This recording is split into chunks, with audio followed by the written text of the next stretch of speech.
This is by far the biggest viewing party that the U.S. Soccer Federation has put on during this tournament. Also inventory all of the native plants they find in these foothills for future use.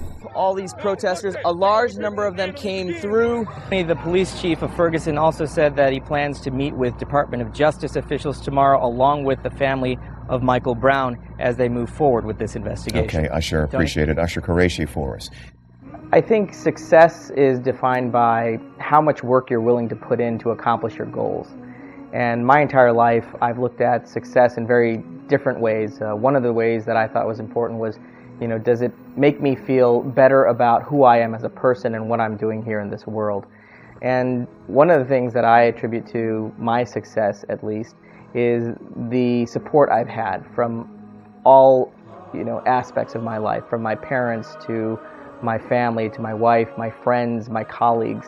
I've always had an adage that somebody once taught me, which was that when you are climbing a ladder, the ladder of life, when you're climbing that ladder, that you'll always be able to look around you and see what's happening. And if you're falling, you can look up above you and see the people that have supported you will continue to support you.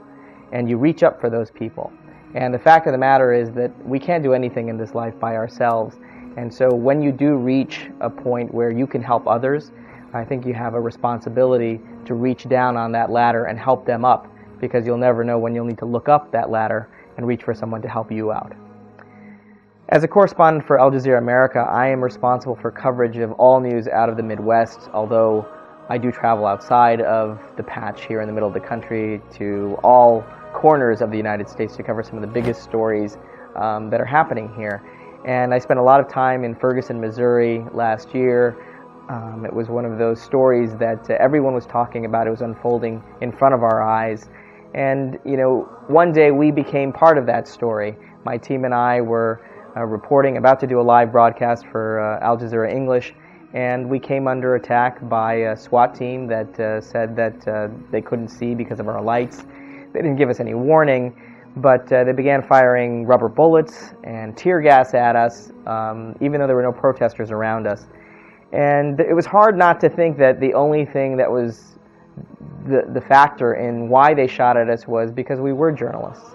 But that's part of the adventure of what you do as a journalist, as a correspondent, is you never know what's coming around the corner, and most of the time you have an opportunity to be a witness to history. And that's one of the things that I find fascinating about my job, and privileged to do it on a daily basis. One of the most important things that I do as a journalist, as a correspondent, as a newsman, is seek truth. And I believe that's a universal thing we should strive for. If we look for truth in everything that we do, success will never evade us. And my advice to anybody who's trying to be successful and accomplish a goal is seek the truth. And if you do that, you'll be successful.